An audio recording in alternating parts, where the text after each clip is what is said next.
Welcome to Crisis in Perception, where we examine the systems shaping our world one book at a time. Today, we are undertaking a really necessary and, I think, challenging deep dive. We're looking into the architecture of irrationality. Right. And specifically, we're tackling this profound, persistent paradox. Exactly. Why do highly intelligent people, educated, successful people, the kind who meticulously check their bank statements, People who are cautious in every other area of their life. right, why do they fall hook, line, and sinker for belief systems that, to any outside observer, just seem utterly ridiculous? That's the core tension, isn't it? We all have this comfortable assumption that being smart is like a protective shield. You think, I'm smart, so I'm safe. Yeah, I'm safe from believing in TV psychics Wrong. or, these massive global conspiracy theories. But the data, the evidence from cult behavior to just the widespread acceptance of pseudoscience, it all shows that native intelligence is absolutely no inoculation. None at all, especially against belief systems that are specifically designed to resist being corrected. And that is our starting point for this mission today. We are moving entirely beyond judging individual people, their intelligence, or their morality. This isn't about calling people stupid. No, not at all. The goal is structural. We want to examine how these systems are engineered. They're not just random wrong ideas. No, they're intellectual flytraps, systematically constructed to preserve this veneer of faux reasonableness while resisting any and all attempts at rational refutation. Okay, so let's unpack that. Our guide for this deep dive is the philosopher Stephen Law and his, frankly, incredibly insightful book, Believing Bullshit: How Not to Get Sucked into an Intellectual Black Hole. Law is a philosopher, and he specializes in public reasoning. He wrote this book to be a practical intellectual toolkit. A toolkit for who? For you, for anyone. It's designed to equip you against the spread of pseudoscience, cult thinking, and this growing culture of uncritical conspiracy theories. And importantly, he's not focusing on what you believe. Exactly. He's not interested in the specific ideology. He's interested in how you defend it. So he's looking at the forms of argument, the belief maintenance. He's dissecting the blueprints for the fortress, not, the flags flying from the top of it. Precisely. His central thesis is that certain belief systems are systemically built to absorb, deflect, or just neutralize criticism. And that lets them maintain that veneer of faux reasonableness. Around what is often a bogus core, it creates what he calls an impregnable fortress for the mind. And this brings us right to the core and kind of chilling concept of the book, the intellectual black hole, the IBH. It's a perfect analogy from cosmology, really. A physical black hole has a gravitational pull so powerful that if anything crosses its event horizon, Light, matter, anything. it can never escape. Yeah. An IBH is a belief system that's structured in a similar way. It's often seductively easy to get into. They offer comfort, simple answers. Right. But once you commit, it becomes nearly impossible to think your way out of it. And the reason why is that the system itself is designed to disable the truth-detecting power of reason. So the very moment you try to apply the critical thinking you use everywhere else in your life, the IBH mechanisms just kick in and neutralize it. And the stakes here, they're not abstract at all. Law is very clear that IBHs matter because they have real-world consequences. It's not just a philosophical game. Not at all. On the extreme end, you have the vulnerability to these destructive, high-control cults. He cites the catastrophic mass suicide orchestrated by Jim Jones in the People's Temple. Where the system of belief became more important than just basic self-preservation. But the danger is also much more subtle and widespread than just, high-profile cults. Absolutely. I mean, think about the huge financial waste tied to alternative medicines, diets, or remedies that have zero medical efficacy. Or the public health risk. That's a huge one. A massive one. If you're in a malaria hot zone and an IBH convinces you that, say, prayer or homeopathy is enough instead of proven medicine, the consequence can be fatal. So the IBH makes people functionally irrational, but only in one specific crucial area. It doesn't matter how smart they are otherwise. That sets the stage perfectly. Law outlines 8 key mechanisms that give the IBH this structural integrity. We should probably start with the self-sealing mechanisms first. The strategy is designed to evade accountability and build that fortress. Let's start with maybe the most common defense you hear for systems dealing with the supernatural or the unprovable. It's mechanism 1, playing the mystery card. Okay, let's break this down. So you have a belief. It lacks any real proof, maybe even contradicts solid evidence. How do you defend it with the mystery card? The strategy is to claim the topic itself, whether it's ESP, a god, a deep state secret, is simply beyond the ability of science or reason to decide. So it's an immediate high-level defense. You're not defending the belief, you're attacking the critic's tools. Exactly. And it often comes with an accusation that the critic is suffering from scientism, this like overly narrow, materialistic view of reality. And they often frame this using what Law calls the veil analogy. Yes, the idea of a cosmic veil separating our normal measurable reality from some deeper, more mysterious spiritual reality. Science can only see our side of the veil. But the believer, they have special transcendent faculties or spiritual insight. They can see what's hidden beyond. So if a psychic fails, a rigorous double-blind scientific test, the system has a built-in excuse. Right. The failure is blamed on the test itself. The strict scientific controls, which are designed to eliminate fraud and coincidence, are framed as the reason the gifts can't manifest. The method of inquiry becomes the problem. But a preemptive checkmate, isn't it? It is.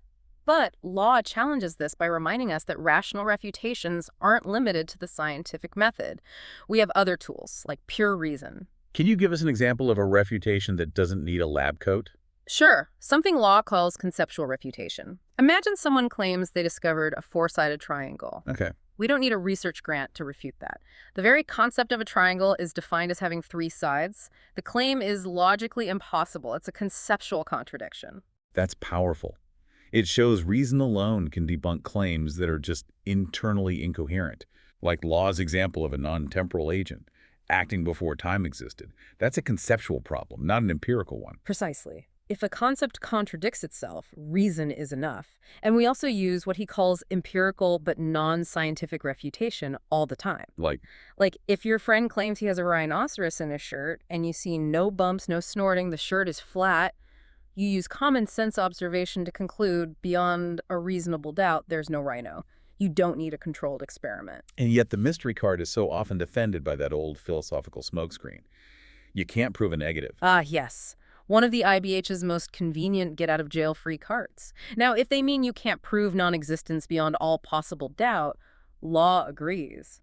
But that's irrelevant. Because you can't prove anything beyond all passable doubt. Exactly. Not that the sun will rise, not that the chair you're sitting on is real. The standard for knowledge is beyond reasonable doubt. And we prove non-existence beyond reasonable doubt constantly, like the rhino in the shirt. Right. When they use "you can't prove a negative," they are selectively demanding a level of certainty for your critique that they never apply to their own beliefs. They only raise that bar when their claim is under threat. This whole mechanism then gets crystallized into a very convenient, specialized defense, often used in parapsychology, the skeptic damping effect. This is a beautiful, almost perfect example of an unfalsifiable structure. Believers in ESP get tested under rigorous controls. With skeptics observing precise measurements. And their abilities vanish. The excuse. They claim the very presence of skeptical observers suppresses or dampens the psychic effect. What's so structurally ingenious about that? It creates a rule where the condition needed to prove the belief true, a positive supernatural result, is invalidated by the condition needed to prove it false, which is rigorous testing. So the claim becomes immune to rational inquiry. By definition. The only successful tests, then, must be the ones done under non-rigorous conditions where coincidence, fraud, and error are at their highest. The system actively rewards bad data collection. A truly self-sealing fortress. But Law points out another way these systems evade critique. It's not by blocking it, but by making the target constantly shift. This is mechanism 2, moving the semantic goalposts. This involves the systematic, sometimes very subtle, shifting of the meaning of core terms to neutralize criticism. It's a philosophical sleight of hand. And the classic sub-strategy here is something he calls effing the ineffable. Right. This usually comes up when a traditional belief system, especially one with a deity that has defined attributes, faces a huge logical contradiction. The classic example is the problem of evil. How can an all-good, all-powerful, all-knowing God allow for such immense, pointless suffering in the world? It's a massive threat to the system. So how do they defend it? They redefine God. God is no longer a being with concrete, knowable attributes. Instead, God becomes something indefinable, an ineffable, transcendent something or other that's beyond our grasp. So the problem of evil just misses the mark. Yeah. The goalposts have been moved into the abstract. But this creates a huge internal problem, what Law calls the seesaw meaning. You can't just leave God as some ineffable abstraction. No, because then the belief system loses all its practical or emotional power. Exactly. So they play a shell game. When they're under rational fire, say discussing the problem of evil, the definition of God tilts toward the untouchable, ineffable meaning. But when they want to make positive claims like God is loving or God offers eternal life, The definition immediately tilts back to the literal, concrete, and highly relevant meaning. so they get the protection of the abstract definition when they're being criticized, but they get the emotional utility of the literal definition when they're building their faith. They want it both ways. And law shows how this goalpost shifting shows up in other ways, like with appeals to use. This is where they misuse philosophy, like Wittgenstein, to argue their language isn't meant to make factual claims at all. Oh, right. The idea that it's just expressing an attitude like trust or devotion. But the critical question, as Law points out, is that attitude reasonable? Right. My trust in my financial advisor is only reasonable if I have evidence that they're reliable. Precisely. You can't just divorce the attitude of trust from the reliability of the object of that trust, but the belief system tries to do just that. So if you're constantly switching definitions, deploying all these different tactics to avoid a clear position, you basically mastered the ultimate evasive maneuver, the meta goalpost shifting strategy. That's the cynical endpoint of the whole game. The proponent switches constantly. Mystery card, then ineffability, then some jargon all with this air of calm, intellectual, and spiritual superiority. The goal isn't to be right. It's just to confuse the critic and exhaust the audience. And make sure the discussion never settles long enough for a successful refutation. Okay, so if the fortresses are sealed and the goalposts are always shifting, the adherent needs one final option for when they're really losing an argument. The intellectual last resort, mechanism 3, going nuclear. This is an attempt at mutually assured destruction. The strategy is to unleash a big philosophical argument that's designed to lay waste to every position, including your opponent's. To force an intellectual draw. Exactly. By bringing the opponent's rational beliefs down to the same perceived level of irrationality as their own. So if I can't prove my belief, I'll just prove that your basis for reason is equally unprovable. What are the main variants of this? The first is the skeptical nuclear option. This one's very effective rhetorically because it attacks the very foundations of knowledge. So when you're backed into a corner, you suddenly demand your opponent justify the laws of logic itself.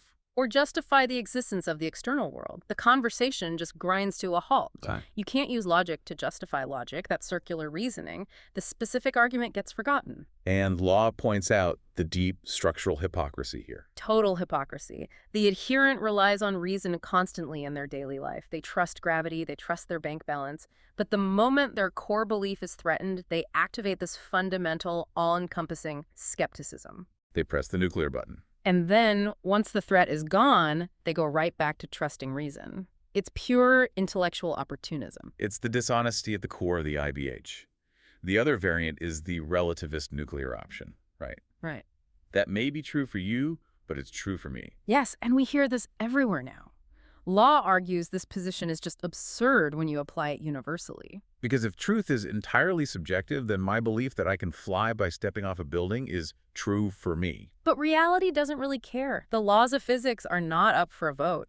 Relativism is just a convenient escape hatch to dissolve the concept of objective truth when you're kept in a logical corner. Okay, so if those mechanisms are all about shutting down external criticism, let's shift to the internal psychology. The mechanism that lets the believer maintain their belief, even in the face of contradictions. Law calls this mechanism 5. I just know. This is the ultimate reliance on direct, non-evidential experience, a gut feeling, an intuition. It's so powerful because inner certainty feels like truth. And this mechanism even tries to borrow some legitimacy from philosophy through the theory of reliabilism. Can you walk us through that simply? Sure. Reliabilism is broadly, the idea that knowledge can be justified if it comes from a reliable mechanism, even if you can't consciously explain the evidence. Like my eyes being a reliable mechanism for knowing an apple is red. Exactly. You don't have to explain the physics of light. The mechanism is reliable, so the knowledge is justified. And this appeals hugely to people who claim an inner sensus divinitatis that tells them something is true. They claim their inner feeling is a reliable mechanism. But Law just demolishes this idea with a fantastic analogy. The mad fruit-fixated brain scientist. It's the core insight of this whole mechanism. Let's walk through it. Okay. Imagine you're Jane. You volunteer for an experiment in the lab. The scientist puts a helmet on you and shows you that it can create extremely vivid, convincing hallucinations of fruit. Bananas, grapes, things that aren't there. Right. So you know that in this specific environment, your sense of sight is fundamentally unreliable when it comes to fruit. Then you walk past a table and you see an orange. Now here's the key. It's a real orange that fell out of the scientist's lunch bag. So your sight is actually working correctly in that one instance. Yeah. The question is it reasonable for Jane to believe the orange is real? And Law argues that it is absolutely unreasonable for her to believe it, even though she happens to be right. Why? Because she's in an environment where she knows her mechanism, her sight, is routinely corrupted by convincing delusions. She is intellectually obligated to suspend judgment. She can't treat that vision as reliable knowledge. That is the crucial leap. It's not about how strong the feeling is. It's about the known fallibility of the mechanism producing the feeling. Precisely. If religious or psychic experiences are known to be highly variable, culturally specific, and often contradictory, then it is intellectually irresponsible for you to take your own personal experience at face value, no matter how certain it feels. So when a leader says they trust their gut on major world events, that's what Law would call intellectually irresponsible. Exactly. The feeling might be real, but acting on it is the problem. The IBH demands you turn off that critical filter. That's a perfect transition into part 3, the seductive layers. We're moving from defensive strategies to how these systems are presented. We start with mechanism 6, pseudo-profundity.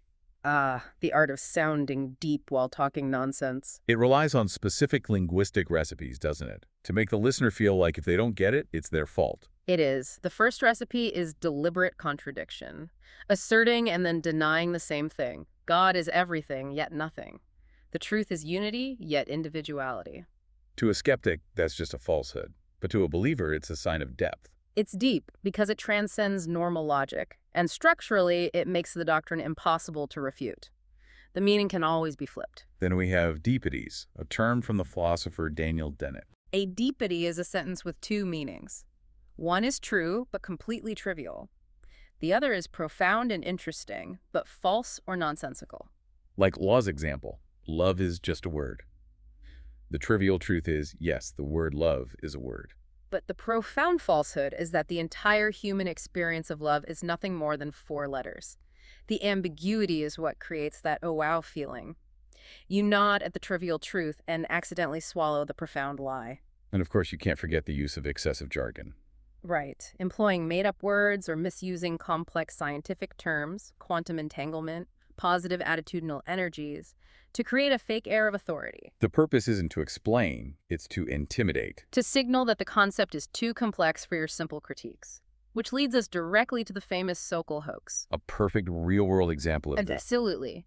In 1996, the physicist Alan Sokal wanted to test the intellectual rigor of some postmodern academic fields.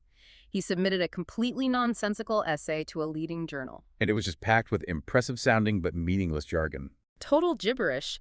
And the journal, Social Text, published it. They took it seriously. Sokal then revealed it was a hoax, proving Law's point. The appearance of complexity can be disastrously mistaken for truth. So the counter-strategy is just clarity. Radical clarity. Yes. Pseudo-profundity's greatest enemy is plain English. The moment you translate the jargon, it often collapses into a truism, a falsehood, or just nonsense. Okay, moving to mechanism 7. Piling up the anecdotes. If you can't produce real data, you overwhelm the audience with emotional stories. Anecdotes are incredibly potent. We're storytelling creatures. A single emotional testimonial can carry more weight for our brains than a mountain of statistics. But Law explains exactly why that mountain of stories is scientifically worthless. The first reason is just amazing coincidence. Right. Coincidences are statistically inevitable. With billions of human interactions every day, highly improbable things like thinking of your aunt right before she calls are going to happen constantly. It requires no supernatural explanation, just large numbers. Then there's the failure to account for background rates. Overlooking natural effects, the base rates fallacy. This is critical. If 90% of lower back pain gets better on its own within 6 weeks, and I give 100 people my magic smoothie, 90 of them will report success. And you'll claim it was the smoothie. When it was just the natural rate of remission. It's the same with the powerful placebo effect. Law cites Benjamin Rush and bloodletting. He only counted the hits, the patients who got better, and ignored the fact that most probably died because of the treatment. We also have the manipulation of memory through the power of suggestion. Expectation literally shapes what we see and remember. The flying saucer is the classic example. The pilot said the objects moved like skipping saucers. A reporter misheard, and suddenly everyone started seeing actual saucer shapes. Expectation created the observation. And finally, we have deliberate deception, fraud, and cold reading. Professional psychics are masters of this. They use these generic but highly effective Barnum statements, You've been worrying about money recently. which is true for almost everyone. When they get a hit, the customer latches onto it and forgets all the misses, reinforcing the illusion of specific supernatural knowledge. And law uses Christian Science as a case study for an IVH built almost entirely on this mechanism. Yes, the movement believes disease is a product of the mind, and the treatment is prayer. By 1989, their periodicals had published about 53,000 testimonials. 53,000, that number is staggering. It creates the illusion of overwhelming proof. But these testimonials, as law notes, are mostly for trivial conditions, things highly prone to spontaneous remission or the placebo effect. The movement uses the volume of non-data to substitute for the quality of real science. And this is where the danger becomes deadly serious. It is. Law recounts the tragic case of Michael Schramm, a 12-year-old who died from a ruptured appendix because his mother relied solely on the church's belief system instead of medicine. The systemic mechanism of piling up anecdotes led directly to a preventable death. That's a jarring realization, that a rhetorical technique can have such lethal consequences. This takes us perfectly into part 4, systems mapping. How do these tricks combine to form a self-sustaining system? To understand that, we need to look at how the IBH achieves invulnerability, mainly through combining mechanism 2. But it fits with the blunderbuss tactic. But it fits is the strategy of constant ad hoc modification. You just tweak the theory to fit any contradictory data. The clearest example is young Earth creationism. The theory is falsified by the fossil record. But proponents continuously invent ingenious excuses to make the evidence fit, after all. Like explaining why smaller animal fossils are found in lower rock layers. They'll argue ad hoc that smarter humans avoided drowning longer, or that ecological zones flooded at different times. They constantly refine the secondary explanations to protect the core narrative. The data always requires reinterpretation. Which is the exact opposite of genuine science, where theories have to set a risk aversion. Exactly. Scientific theories have to stick their neck out, make surprising predictions that risk being proven wrong. YEC takes no risk at all. One proponent explicitly said that whether human and dinosaur fossils are found together or apart, it does not affect the biblical view. That's astounding. If your theory is consistent with any possible evidence, it's not a theory. It's unfalsifiable. And to create the illusion of a legitimate debate, they couple this with the blunderbuss tactic. The high-volume strategy. Right, the adherent attacks the orthodox view like evolution with a massive spray of irrelevant, minor, or just invented problems, a blunderbuss, not a rifle. And even if those arguments have been debunked 1,000 times. It doesn't matter. The point isn't accuracy, it's systemic disruption. While you're busy debunking one claim, they've fired off 50 more. It creates the illusion of parity, of a debate between equals, when really it's just manufactured noise. That explains the external persistence. But what about the internal control? This is mechanism 8, pressing your buttons. The IBH is so effective because it totally reorganizes your incentive structure. It rewards identity protection, social belonging, moral certainty.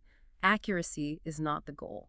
And law details the techniques, which, when applied systematically, really amount to a form of brainwashing. They are the classic methods of high control groups. Isolation and control limiting exposure to outside ideas.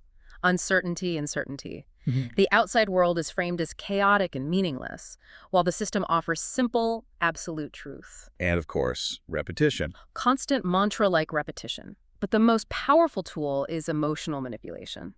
This can be fear, a vague, looming threat, or more insidiously powerful positive emotions. The profound joy and sense of belonging you get from being part of the in-group, the ones who have the secret truth. Exactly. The system makes itself indispensable. Leaving isn't just changing your mind, it's losing your identity, your moral compass, and your entire community all at once. And this system requires a specific self-perception, what law calls the narrative of humble superiority. Yes. The IBH has to maintain the illusion that the adherent is humble, open-minded, and set free, even as they're deploying all these offensive, condescending tactics. The reality gets inverted. The rational critic demanding evidence is portrayed as arrogant, closed-minded and dogmatic. A complete inversion. And this creates a devastating systemic feedback loop. The belief gets challenged, which triggers the defense mechanisms, The mystery card, the blunderbuss. which then forces the reinterpretation of the data using "but it fits." And because the belief survived the critique, even though it was just immunized, not validated, the loyalty and certainty are reinforced. So the attack didn't weaken the belief, it actually made the fortress stronger. And this is why you see highly successful, cautious people maintain this one impermeable intellectual compartment that they are completely incapable of examining objectively. This system mapping feels incredibly relevant today.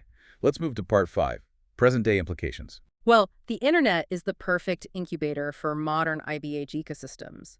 It instantly facilitates the piling up of anecdotes and the global deployment of the blunderbuss tactic on a massive scale. Misinformation, invented problems, they just spread like wildfire. And structurally, any objection is neutralized before it can even take hold. If a fact checker debunks a key piece of evidence... The IBH just deploys the mystery card. Exactly. The fact checker is compromised, the evidence was removed by conspirators, the orthodox view is part of the cover-up.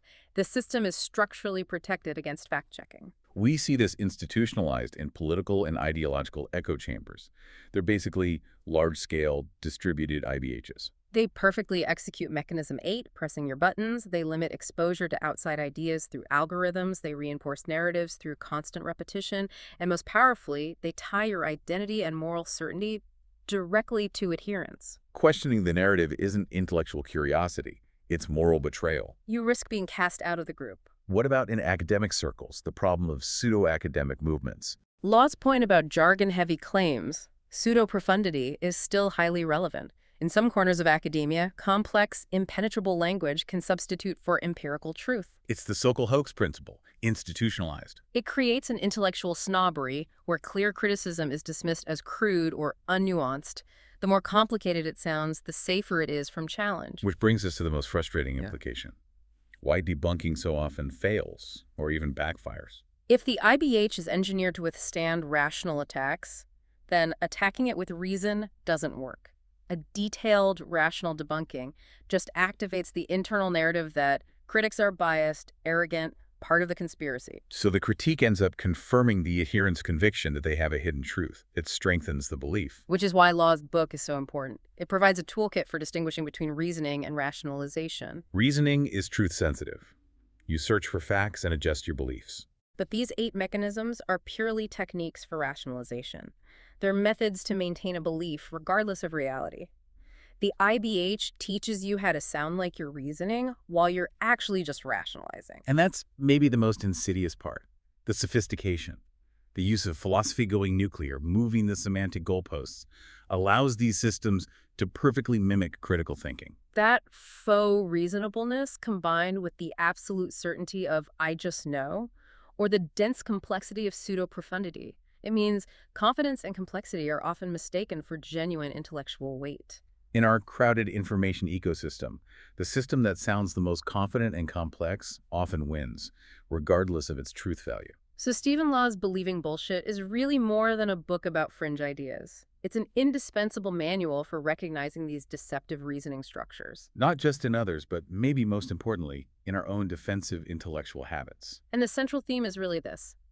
Intelligence alone is not enough protection. Our vulnerability is structural. It's tied to our deep human need for certainty, for belonging, for identity. So intellectual responsibility requires constant humility. Constant humility. Acknowledging the fallibility of our own senses, our own experiences, our deepest gut feelings.